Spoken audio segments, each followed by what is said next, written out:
Draft Pak Ansi Lema, silakan Pak. Terima kasih pimpinan. Siap-siap Bu Yesi Melania, fraksi Nasdem. Assalamualaikum warahmatullahi wabarakatuh. Selamat siang, salam sejahtera buat kita semua. Pak Menteri, Pak Sekjen, para dirjen yang hadir, dan jajaran Kementerian Kelautan dan Perikanan. Pak Menteri, kalau bicara soal perikanan dan kelautan, terlebih soal perikanan tangkap ini, terus terang saya kerap kali terharu. Betapa murah kasih Tuhan buat Republik ini. Kekayaan yang Tuhan kasih ke negeri kita ini melimpah ruah. Inilah sektor yang Tuhan pelihara. Kita tidak perlu tanam, kita tidak perlu jaga, ikan tumbuh sendiri, berkembang biak sendiri, kita tinggal tangkap. Idealnya, ini bisa memberikan kesejahteraan dan menghadirkan keadilan buat Republik kita.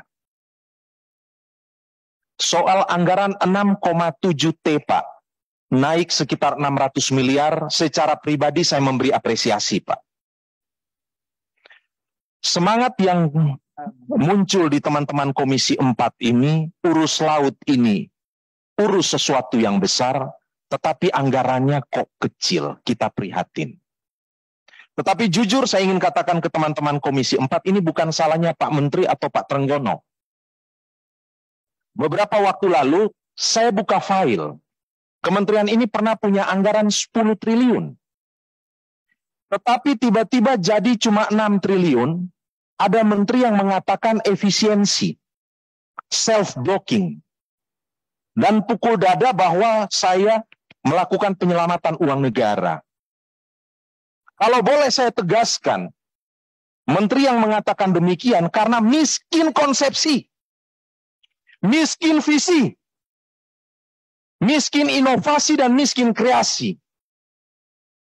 Tidak tahu kerja, karena tidak punya perencanaan. Maka dampak sekarang itu adalah kepada kita. Kementerian Pertanian, kementerian ini, anggarannya cuma sekitar 6-7 triliun.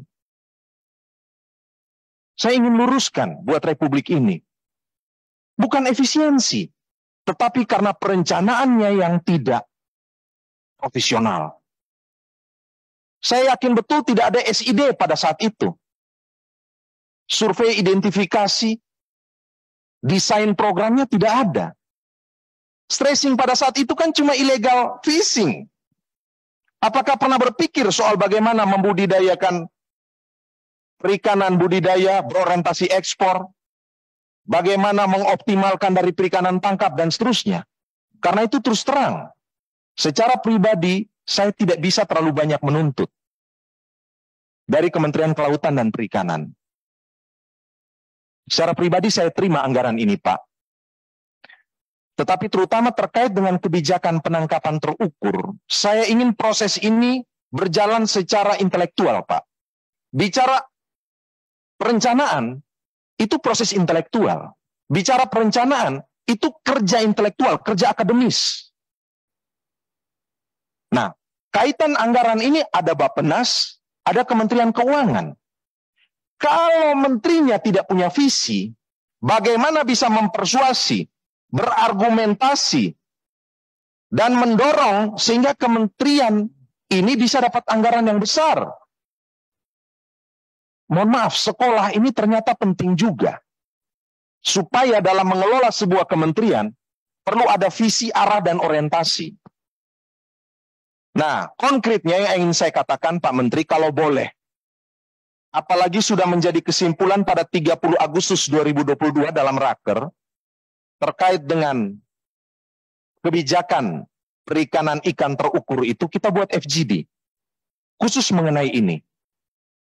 Supaya kami anggota DPR ini tidak hanya meraba-raba pada sisi permukaan, Pak. Tidak hanya mengetahui pada sisi kulit luarnya, Pak. Dan saya ingin proses ini betul-betul proses yang akademis, ilmiah, merupakan kerja intelektual, Pak. Kami tidak setuju pun pada wilayah mana. Kritik kami pun pada hal apa. Petani, mohon maaf, nelayan kecil dapat apa dan seterusnya. Kira-kira itu yang pertama, Pak. Yang kedua, kalau boleh di masa depan, Pak, ya mungkin lobby, persuasi kepada Bappenas dan juga kepada Kementerian Keuangan itu lebih diperkuat, Pak. Tetapi namanya persuasi dan lobby ini dasarnya tetap substansi, tetap visi, tetap perencanaan. Saya berharap bisa kembali dari 6 atau 7 triliun ini ke 10 atau di atas ini, Pak. Ya, saya ingin menggarisbawahi Republik ini jangan mencatat dari 10 turun ke 6 itu efisiensi. Enggak, itu miskin visi. Saya harus tegaskan soal itu. Yang berikut, Pak, mungkin karena anggaran KKP terbatas, usulan konkret kami, Pak, kalau boleh terkait dengan sektor perikanan dan kelautan ini ada sinergi dalam tanda petik kerja keroyokan, Pak, dengan lembaga atau instansi lain, misalnya BUMN. Mungkin BUMN perlu dikasih pencerahan bahwa CSR itu juga perlu diarahkan kepada sektor perikanan dan kelautan. Dengan demikian kementerian ini bisa menghemat, tetapi ada kerja konkret untuk petambak garam, untuk nelayan kecil tradisional, untuk pembudidaya ikan, dan seterusnya, Pak. Nah, yang terakhir soal menudak, Pak. Ya, kami ingin menudak ini betul-betul dalam kendalinya kementerian. Ini masih negara kesatuan Republik Indonesia. Prioritas itu, visi, arah, dan orientasi itu ada di kendalinya kementerian. Dalam menerjemahkan visi besar Presiden Joko Widodo. Nah, karena itu terus terang, kalau boleh menunya juga jangan terlalu banyak, Pak. Kerap kali kita juga jadi bingung. Ada yang mau ke utara, ada yang mau ke selatan. Jadi, skala prioritas dalam menudak ini mungkin perlu, Pak. Terakhir, apresiasi, Pak. Kemarin ada BIMTEK, saya buat di Kota Kupang dan Kabupaten Kupang, Pak. Itu mama-mama senang sekali. Nama BIMTEK-nya itu adalah pengolahan produk perikanan. Itu yang datang 350 orang. Ya, akhirnya kita nombok juga, Pak. Ya, animonya tinggi. Apaan sih kok kami nggak diajak, Pak? Kami nggak padahal mungkin kapasitasnya cuma 200. Yang datang 350 lebih, Pak. Awalnya bilang, kami duduk-duduk aja. Ya, masa duduk-duduk pulang nggak ada duit transport. Itu terus terang, Pak. Tapi itu oke. Saya berikan apresiasi. Saya kira demikian yang bisa saya sampaikan. Sekian, terima kasih. Terima kasih. Yang pertama saya mohon maaf atas jawaban tertulis yang masih tidak sesuai. Tapi saya kira terhadap hal yang masih belum clear akan saya minta segera untuk kita melakukan FGD supaya di situ betul-betul bisa jelas khususnya untuk penangkapan ikan terukur.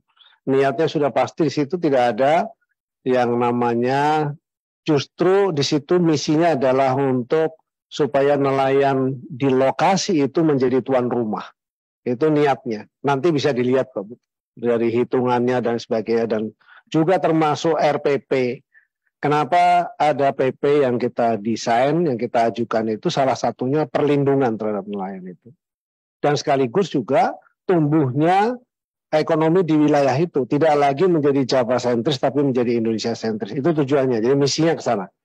Nah, selanjutnya tadi yang cukup banyak dipertanyakan soal BIMTEK. Jadi kami bisa sampaikan bahwa saya setuju untuk kemudian kita koreksi dan kita perbaiki. Tapi yang pasti apapun namanya bahwa kehadiran para petugas KKP yang ke lokasi itu benar-benar tidak mengganggu atau menggunakan anggaran BIMTEK itu sendiri, tapi menggunakan anggaran yang lain yang ada di Kementerian Kelautan Perikanan. Pak Menteri, maaf saya potong.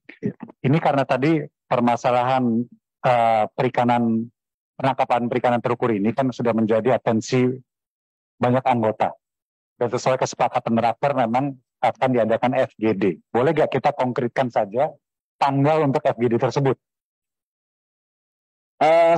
Saya minta pimpinan mungkin yang terbaik di hari apa, di bulan apa, kita siap. Ini saya merasa bahwa ini sudah menjadi isu yang cukup awal Oktober crucial. Misalnya. Saya tawarkan tanggal 4 Oktober, tanggal 3, maaf. tanggal 4 Oktober adalah penutupan masa sidang. Kalau saya boleh usul tanggal 3 Oktober, memungkinkan? Boleh, kita bisa tanggal 3. Gimana, teman-teman setuju gak? Tanggal 3 gimana? Kalau 3 itu 3 Oktober itu sehari sebelum penutupan masa sidang, itu hari Senin. Saya silakan rekan. Gimana? Pak Menteri, kalau kita boleh usul, kita targetkan tanggal 3 Oktober. Setuju. Ya. Oke. 3 Oktober. Terima kasih Pak Menteri. Silakan, maaf.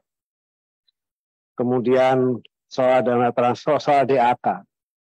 Kewenangan perencanaan bersama dengan Bappenas dan Kemenkyu. Jadi sebetulnya kita mengusulkan, lalu kemudian penentunya adalah di Bappenas dan Kemenkyu.